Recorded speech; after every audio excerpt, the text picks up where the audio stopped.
The next thing I want to go over is a concept in Illustrator. Illustrator calls it a clipping mask.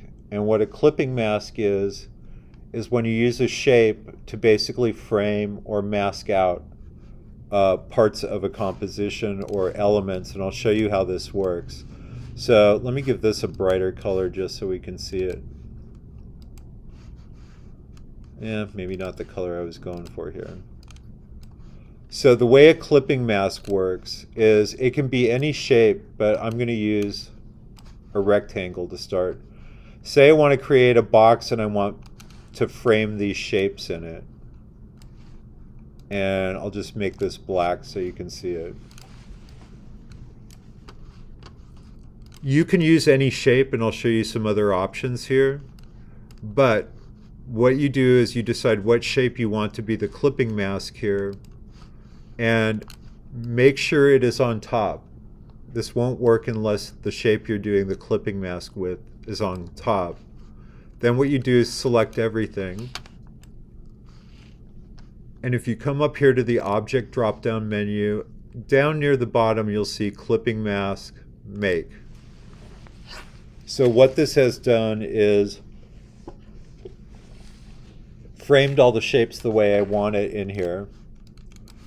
And what you can do, you're not really locked in here. What you can do is if you use the black selection arrow, that will move the whole composition around.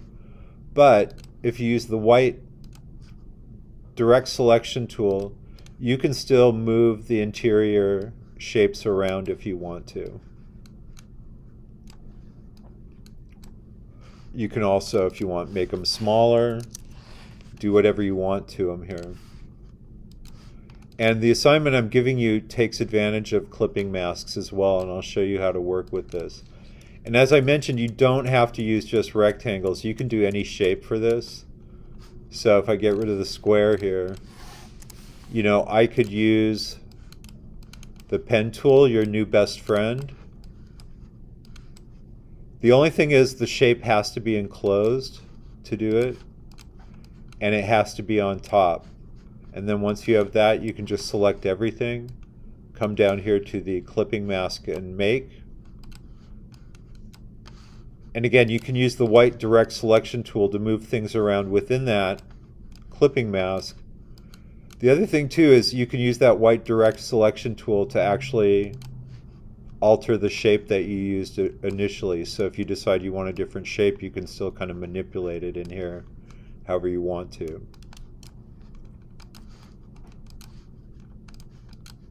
Now, if you decide I don't want to do the clipping mask anymore, you can come back here to the Object drop-down menu and you can always release it. And that will take you back to the beginning. What it'll do is, your shape is still here, it's just kind of invisible. You can delete it if you want to. So this works out really well if you want to, especially for logo designs. I'm going to choose a big chunky letter here. So you can even use, when we're designing logos, if you want to use letters as clipping masks, you can do that as well. So that could be useful for you when we go into working with your initial logo designs on here. So layers you're going to need to understand, clipping masks you're going to be able to understand or need to understand for this assignment.